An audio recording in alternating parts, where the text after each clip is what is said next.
Um dos menores versículos da Bíblia é Jesus chorou. Não é a primeira vez que ele faz isso. Na verdade, o texto bíblico aparece 3 ocasiões em que ele chora.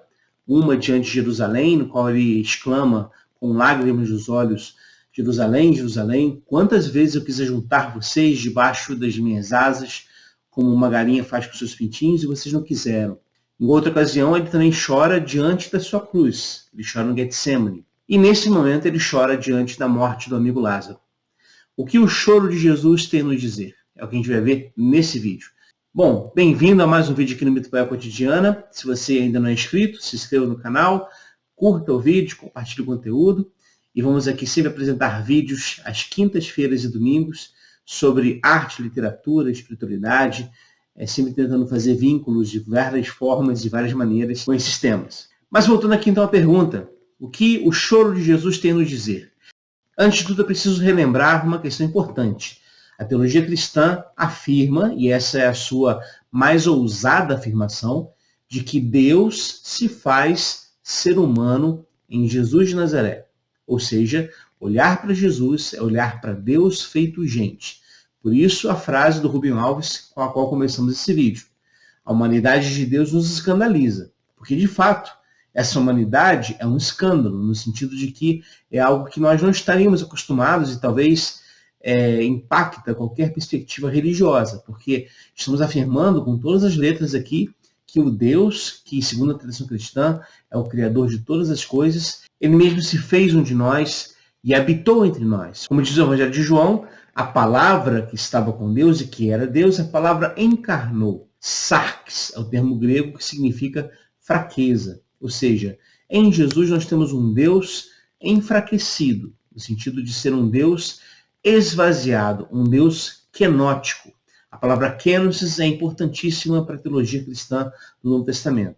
Paulo fala sobre isso quando diz que Jesus, subsistindo na forma de Deus, não julgou por usurpação ser igual a Deus, mas se esvaziou assumindo a figura humana. Essa imagem, portanto, é cara ao cristianismo e ela tem sido muitas vezes negligenciada por N razões. Do ponto de vista histórico, por exemplo, nós tivemos várias propostas que tentaram rejeitar, negar ou distorcer a humanidade de Jesus. O gnosticismo, por exemplo, que é uma proposta vinculada à lógica neoplatônica, entendia que a carne, a matéria, era má em si mesma. Então, a grande crise que eles tinham, esses cristãos gnósticos, era exatamente pensar o seguinte: como que o Deus que é todo bom, todo maravilhoso, todo perfeito, pode assumir carne que é imperfeita, que é perversa e que é má? Então, eles afirmavam que, na verdade, Jesus não tinha, de fato, vindo em carne, mas tinha apenas a aparência de carne. Mas essas questões todas não param por aí lá no cristianismo primitivo. Eles se estenderam durante todos os séculos e nos alcançam até hoje. Há muita dificuldade em reconhecermos a humanidade de Jesus. Nos ambientes da fé cristã nós afirmamos isso, mas nem sempre levamos a sério. E aí, mais uma vez, olhando para a história do cristianismo, percebemos como, por exemplo, os evangelhos apócrifos da infância de Jesus tentam apresentar esse Jesus como um ser sobre-humano, como um ser divinizado, ainda quando bebê. Por exemplo, ouçam esse relato. Certa vez, aconteceu que muitos meninos seguiam Jesus para divertirem-se em sua companhia. Mas havia um pai de família que, irado ao ver que seu filho ia com Jesus, e para que não o seguisse mais, prendeu-o numa torre fortíssima e muito sólida, sem buraco nem entrada alguma além da porta, e de uma janelinha estreitíssima, que apenas deixava passar um pouquinho de luz, e a porta estava bem escondida e trancada. Aconteceu que um dia Jesus aproximou-se dali com seus companheiros para brincar. Ao ouvi-los, o menino encarcerado pôs-se a gritar junto à janela da seguinte maneira: Jesus, queridíssimo companheiro, ao ouvir tua voz, minha alma regozijou-se e senti-me cheio de alívio. Por que me deixas aqui encarcerado? Jesus foi até ele e lhe disse: estende-me uma mão ou um dedo pelo buraco. E tendo feito isso, Jesus pegou a mão daquele menino e o tirou através daquela estreitíssima janelinha. E o menino foi embora em sua companhia. Jesus disse: reconhece o poder de Deus e na tua velhice conta o que Deus te fez na tua infância. Essa é uma pequena passagem de um dos evangelhos chamados apócrifos, evangelhos da infância de Jesus. Eu quero ressaltar isso aqui porque os cristãos que produziram esses textos tinham a mesma dificuldade que muitas vezes nós temos em afirmar a humanidade de Jesus. Porque na perspectiva deles, uma criança com 5, 6 anos de idade, que é o caso aqui desse relato, é capaz de fazer coisas como essa e falar dessa maneira. Em outro momento do texto, por exemplo, o próprio Jesus diz para Maria que dali a 30 anos ele será crucificado entre 2 ladrões. E Jesus, nesse momento, tem cerca de 3 anos de idade. Perceba como é que é difícil a gente imaginar que isso de fato tenha acontecido. Como uma criança de 3 anos de idade cresceria normal, tendo em mente essa perspectiva de morte de cruz. Isso não tem sentido. Isso apenas revela uma dificuldade que os cristãos tiveram, e que também nós temos, como eu disse antes, de reconhecer e afirmar Jesus como ser humano. E por que eu estou falando tudo isso, vinculando isso a esse texto de Jesus chorando no Evangelho de João? Porque nós precisamos conversar sobre uma noção de masculinidade que é muito tóxica, que está muito presente no nosso meio. Ora, mas o que esse choro então significa para nós? Eu vou afirmar aqui pelo menos 3 questões importantes vinculadas a essa passagem.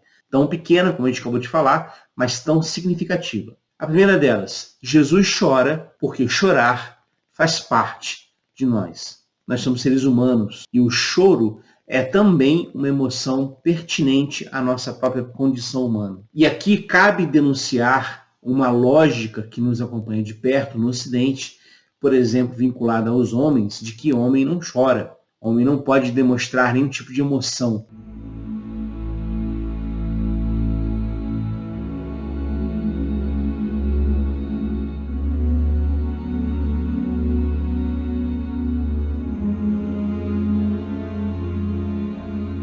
Ora, de onde saiu isso? Aliás, sobre isso, C.S. Lewis escrevendo uma carta para uma senhora americana, uma senhora que ele nunca conheceu na vida, aliás, mas tem um livro muito bom chamado Cartas a uma Senhora Americana, no qual são relatadas essas transcrições de cartas.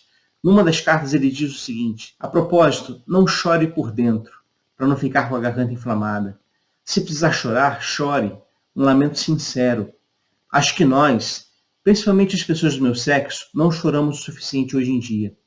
Enéas e Heitor, Beowulf, Rolando e Lancelot debulhavam-se em lágrimas, fita adolescente. Por que nós também não podemos chorar? Perceba o que está em jogo aqui. O choro faz parte da existência humana. O choro, a lágrima, também é uma experiência que nós precisamos nos acostumar, porque a vida não é apenas os Alpes alegres e de bem-aventurança.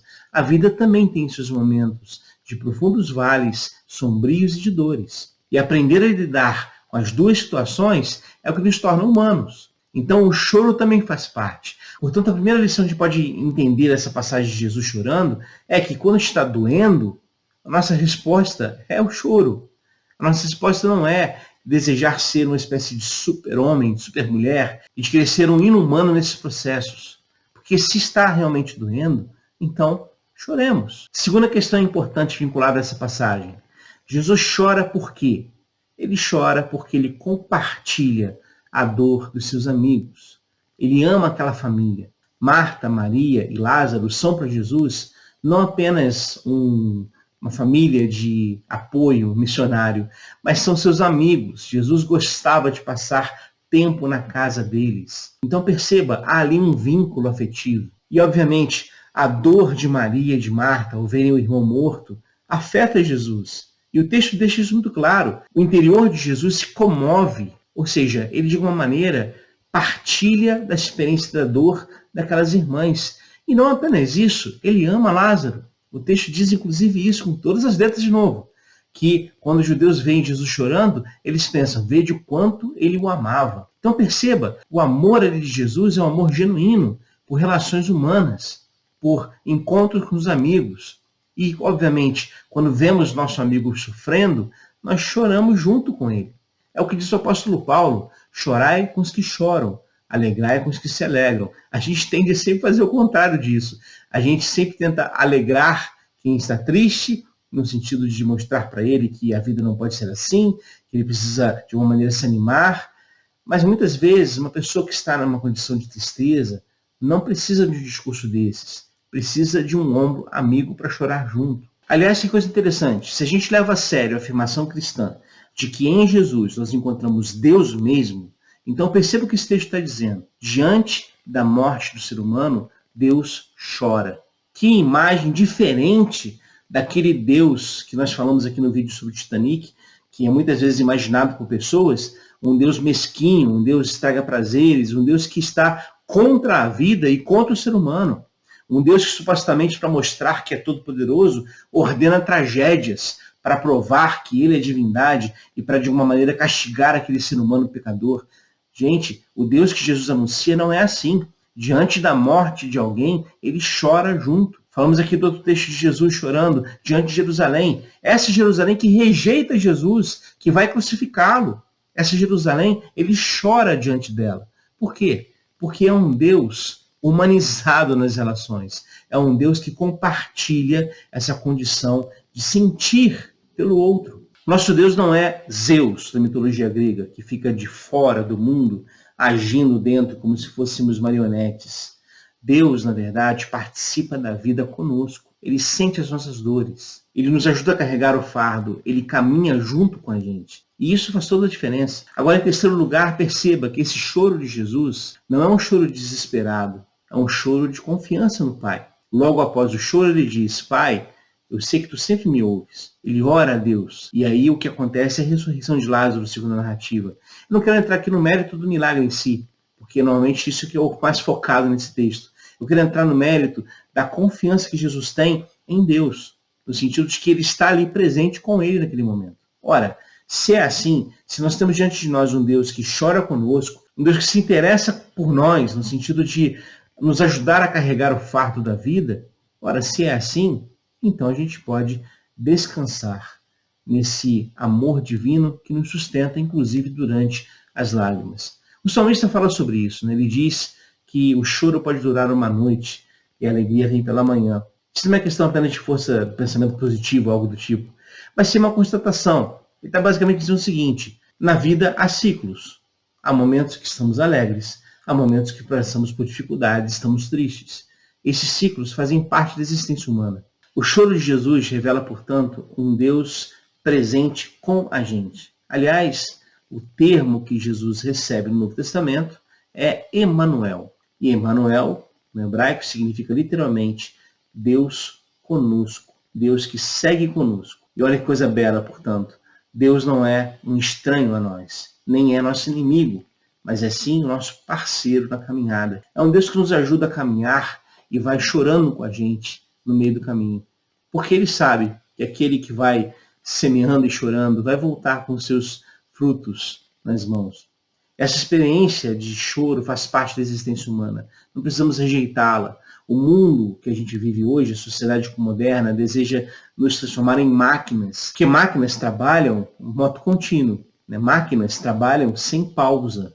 Máquinas não dão crise de choro, não se cansam, não se angustiam. Mas nós não somos máquinas. Nós não somos feitos para isso. Se um sistema é construído de tal maneira que tira de nós a possibilidade do choro, e esse sistema pode ser uma perspectiva financeira, capitalista, neoliberal, mas também uma perspectiva religiosa presente nas pregações em igrejas, se a nós é impedido o choro, isso quer dizer que estamos diante de uma proposta que tenta nos transformar em maquinário. Vamos rejeitar isso, que chorar também faz parte da vida, como Jesus chorou. Então é isso, pessoal. Espero que vocês tenham gostado desse vídeo. Se você gostou, curta, compartilhe o conteúdo, ajude o canal a crescer. Estamos chegando a 500 inscritos, o que é uma coisa muito legal. Muito obrigado por vocês que estão aqui presentes no canal, que participam, que assistem os vídeos. Muito obrigado mesmo. Qualquer dúvida, crítica, qualquer questão que você queira pontuar aqui nos vídeos,